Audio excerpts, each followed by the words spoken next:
बिस्मिल्लाहिर्रहमानिर्रहीम। अस्सलाम वालेकुम नाज़रीन, आप यूट्यूब चैनल देख रहे हैं। मैं इमरान खान हूँ। पाकिस्तान ने बदकिस्मती से दूसरा हफ्ता है इस्लामाबाद रावलपिंडी को बंद किया हुआ है।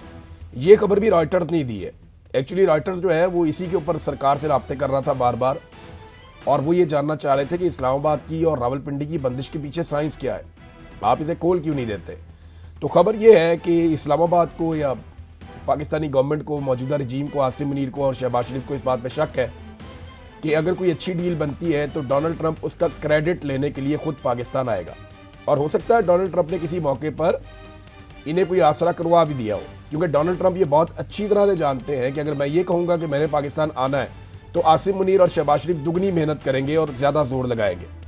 तो अब इस्लामाबाद और पिंडी को बंद रखा हुआ है। ये जनाब अली दूसरा हफ्ता शुरू हो गया है, लिहाजा सिक्योरिटी का ऐसा इंतजाम इन्होंने किया कि कोई भी छोटा सा वाकया ऐसा ना हो जाए जिसके बाद अमेरिकन ये वजह बना दें कि जनाब डोनाल्ड ट्रंप ने आना था तो यहाँ पे सिक्योरिटी रीजन की वजह से डोनाल्ड ट्रंप नहीं आए। और इससे पहले जो है वो इसी किस्म की बातें की गई थी जेडी वेंस के हवाले से भी, जब वो दूसरी मरतबा आना चाह रहे थे कि जनाब सिक्योरिटी के मामला हैं, और ये डोनाल्ड ट्रंप ने खुद भी एक स्टेटमेंट दिया हुआ था। बहरहाल अब वहाँ पर देखें ना, इस्लामाबाद में सूरत हाल ये है कि अदालतें बंद हैं। जिन ममालिक की जंग हो रही है उनकी अदालतें खुली हैं, पाकिस्तान में बंद है। और ये दारुल हुकूमत है। स्कूल बंद हैं, तालीमी इदारे बंद हैं, रास्ते बंद हैं, मार्केटें बंद हैं, कारोबारी मराकज़ बंद हैं, दफातर बंद हैं, रिहायशी इलाके बंद हैं। यानी सब कुछ तो बंद करके रखा हुआ है पाकिस्तान में, और ये पाकिस्तान का दारुल हुकूमत है। जब दारुल हुकूमत बंद है तो फिर आप समझें कि इसका असर जो है वो पूरे मुल्क के ऊपर पड़ता है। और ये कोई अच्छा पाकिस्तान का मैसेज नहीं जा रहा कि आप एक ऐसी मीटिंग करवाना चाह रहे हैं जिसके अंदर आपने अमन कायम करना है, और आपकी अपनी हालत यह है कि आपने अपना दारुल हुकूमत बंद किया हुआ 1 हफ्ते से ज़्यादा हो गया, और आप अपने दारुल हुकूमत में सिक्योरिटी के मामलात को कंट्रोल कर नहीं सकते।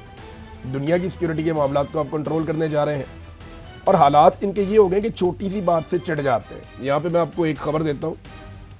मैं खुद भी ये खबर सुन के मैंने जब पढ़ी तो मैं हैरान हो गया कि ये किस लेवल पे पहुँच गए हैं। खबर ये बताती है कि एक साहब है, उन्होंने बेचारे ने एक मजाक कर दिया, यानी तरनौल फाटक भी आपने हुरमुज़ बना हुआ है, इस किस्म की उन्होंने बात कर दी कि ना ये फाटक खुलता है तो ना आपने हुरमुज़ खुलती है। अब एक बेचारा सोशल मीडिया एक्टिविस्ट है, उसने ये बेचारे ने पोस्ट कर दी। अब पुलिस ने उसको जाके गिरफ्तार कर दिया कि जनाब मजाक उड़ा रहे हैं। वकील साहब है राजा इमरान साहब, वो कहते हैं कि इनके प्रोफेशन में या उनके पूरे करियर में पहली मरतबा ऐसा हुआ कि किसी शख्स ने सोशल मीडिया पर पोस्ट लगाई हो और उसके खिलाफ सेक्शन 144 की खिलाफ वर्जी करने का मुकदमा दर्ज कर दिया गया। 144 तो ये होता है ना कि आप हजूम इकट्ठा कर दें, क्योंकि इस्लामाबाद में वो कहते हैं जी सूरत हाल बड़ी नाजुक है, लिहाजा दफ़ा 144 हमने लगाई हुई है। तो ठीक है, आपने दफ़ा 144 लगाई हुई है, अच्छी बात है। लेकिन सोशल मीडिया पे एक आदमी ने पोस्ट की तो इसके ऊपर कह रहे हैं ये दफ़ा 144 की इसने खिलाफ वर्जी कर दी। ये वकील साहब कहते हैं कि मेरे तो अपने करियर में पहली दफ़ा मैंने ऐसी चीज़ देखी है, और वो भी बेचारे ने मजाक किया था। यानी तंज़ो मज़ाक भी अब आप पाकिस्तान में नहीं कर सकते। कोई शहरी कोई मीम भी नहीं बना सकता, कोई बात भी नहीं कर सकता, क्योंकि हुकूमत को बुरा लग जाएगा, हुकूमत पकड़ के बंदा अंदर कर देगी। तो अब ये जनाब मुकदमा दर्ज कर दिया और गैर मामूली सूरत हाल पैदा हो गई और बंदा गिरफ्तार भी कर लिया गया है। नाज़रीन, ये मज़ाहिया पोस्ट वाला मामला है। अब पाकिस्तान के अंदर क्योंकि हम आ गए हैं तो कुछ चीज़ें मैं आपके साथ शेयर करता हूँ। अगर कोई सोलर टैक्स नहीं देगा, यानी हुकूमत ने अजीबोगरीब काम कर दिया ना कि सोलर के सार्फिन के ऊपर अलग से टैक्स लगा दिया। वो नेट मीटरिंग वाला जो था, उनके मीटरों के ऊपर एक उनको बिल आता था, मीटर का किराया आता था उनको हर महीने। ये 1000 रुपया होता था। अभी लोग अपने बिल शेयर कर रहे हैं, कहीं पे ये 3000 से ज़ायद है, कहीं ये 4000 से ज़ायद है। ये क्या चल रहा है? यानी एकदम अब 4-4 गुना मीटरों के किराए आप बढ़ा रहे हैं। तो ये लोग बेचारे जाएंगे कहाँ पे? ये बिजली बना के सरकार को बेचते हैं, और ये तो हिस्सा डाल रहे थे पाकिस्तान की तामीर और तरक्की में, बिजली बनाकर बेच रहे थे, इनकी इन्वेस्टमेंट लगी हुई थी। अब बजाय इसके कि सरकार इनको ऑनर करती, इनको कोई बेनिफिट देती, जैसा कि सरकार ने इनसे वादा किया था, सरकार इनसे तारों के और मीटरों के पैसे ले रही है और हर महीने किराए के तौर पर ले रही है, और उन चीज़ों का किराया ले रही है जो इन्होंने खरीद कर लगाई है। यानी इन्होंने पैसा जमा करवाया ठीक ठाक, उनकी गारंटियां जमा करवाई हुई है इन्होंने।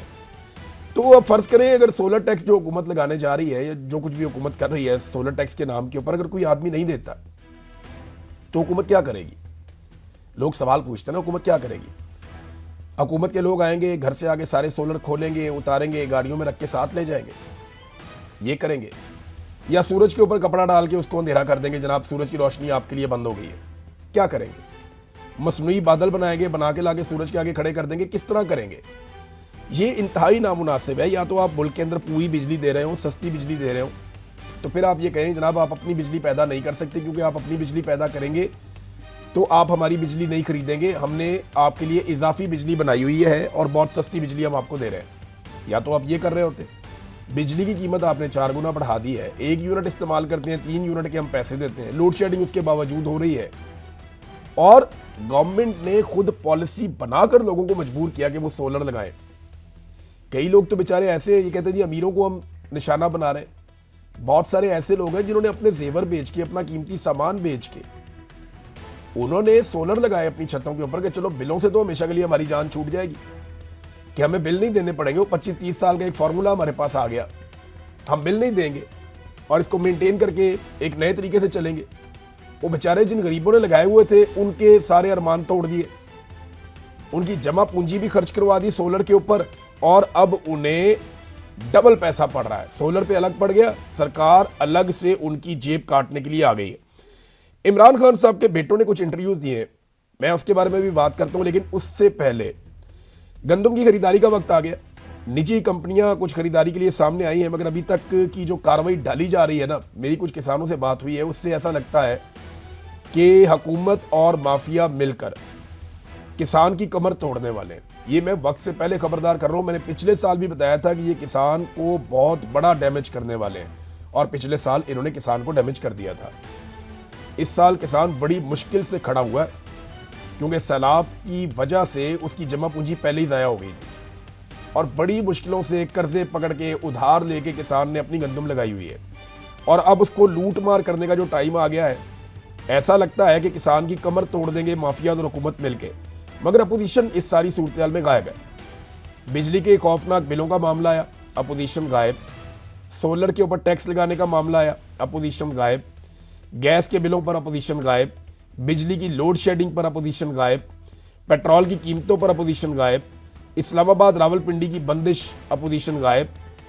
दर्जनों शहरी एहतजाज के दौरान चौथी मरतबा पाकिस्तान में गुज़िश्ता 3 सालों में शहीद हो गए, अपोजिशन गायब। पाकिस्तान तहरीक इंसाफ के लोगों ने आखिरी एहतजाज इमरान खान की फैमिली के खिलाफ किया था, मुझे जहाँ तक याद है। यानी इमरान खान की फैमिली ये क्यों करती है, वो क्यों करती है, आखिरी एहतजाज उन्हीं के खिलाफ देखा है मैंने। स्ट्रीट मूवमेंट का कोई इल्म नहीं वो किधर गई। एक इमरान खान ने हुक्म दिया था स्ट्रीट मूवमेंट चलाई जाए, तो स्ट्रीट मूवमेंट के नाम के ऊपर जाके थोड़ी सी पॉलिटिकल एक्टिविटी करते हैं और कह देते हैं जनाब ये स्ट्रीट मूवमेंट चल रही है, वो भी गायब हो गई है। किसी बात के ऊपर इन्होंने अभी तक अपोजिशन नहीं की। देखें, अगर अपोजिशन नहीं करनी तो घर जाए। अवाम का बजट क्यों खा रहे हैं, तनख्वाहें क्यों ले रहे हैं, अवाम के वसाइल क्यों ज़ाया कर रहे हैं? यानी इतने वसाइल ज़ाया करने से बेहतर है अगर आपने अपोजिशन नहीं करनी तो आप घर चले जाएं। अब तक के लिए इतने, अपना ख्याल रखिएगा, अपने चैनल का भी। अल्लाह हाफ़िज़।